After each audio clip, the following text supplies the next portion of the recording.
எப்போ சமையல் பண்ணாலும் உனக்கு என்ன பிடிக்கும், உனக்கு என்ன பிடிக்கும், உனக்கு என்ன வேணும்னு கேட்டு சமைக்கிறது தான் வழக்கம். இன்றைக்கி எனக்கு பிடிச்ச மெனு மட்டும்தான் அப்படின்னு சொல்லிட்டு உறுதிமொழியெலாம் எடுத்துக்கிட்டே காலையில் கிச்சனுக்குள்ளே நுழைஞ்சேன். காலையில் டிஃபனுக்கே சேமியா கிண்டி சாப்பிட்டுட்டு சூப்பராக சமைச்சு சாப்பிட்டேன். மதியானம் லஞ்சுக்கு எண்ணெய் கத்திரிக்காய் செய்யலான்னு சொல்லிட்டு 4 வெள்ளை கத்திரிக்காய் எடுத்திருந்தேன். அதை கொத்து கொத்தாக கீறி போட்டாச்சு. அதுக்குள்ளே உப்பு, மஞ்சத்தூள், மிளகாய்த்தூள்லாம் கொஞ்சம் தண்ணியில் மிக்ஸ் பண்ணிவிட்டு அது கத்திரிக்காய்க்குள்ளே வச்சுட்டேன். ஒரு அரை மணி நேரம் ஊற வச்சுட்டு எண்ணெய் ஊற்றி கொஞ்சம் வதக்கி எடுத்துடலாம் ஒரு 10 நிமிஷம்.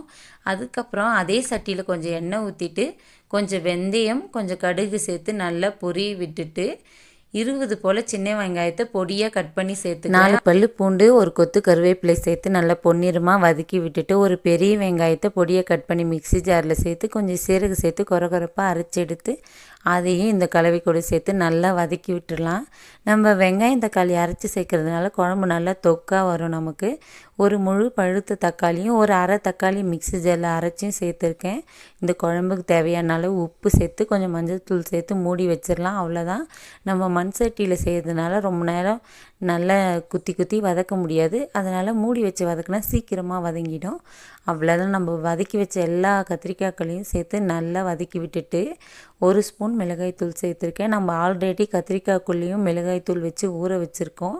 அதில் கம்மியாக சேர்த்தா போதும். அரை நெல்லிக்காய் அளவு புளி கரைச்சி ஊற்றிருக்கேன். அரை செம்பளவு தண்ணி ஊற்றிட்டு மூடி வச்சு திறந்தா தகன்னு எண்ணெய் கத்திரிக்காய் குழம்பு ரெடி ஆயிடுச்சு. கடைசியாக கொஞ்சம் மல்லித்தலை தூவி விட்டுட்டேன். இது கூட வச்சு சாப்பிட முட்டை பொடி மாஸ் தான் பண்ணியிருந்தேன். சூப்பரான ஒரு லஞ்சு சாப்பிட்டுட்டேன். நைட் டின்னருக்கு சப்பாத்தியும் வெஜிடபிள் குருமாவும் பண்ணியாச்சு. எனக்கு பிடிச்ச மாதிரியே இன்றைக்கி ஃபுல்லாகவே சமைச்சு சாப்பிட்டேன். அவ்வளோ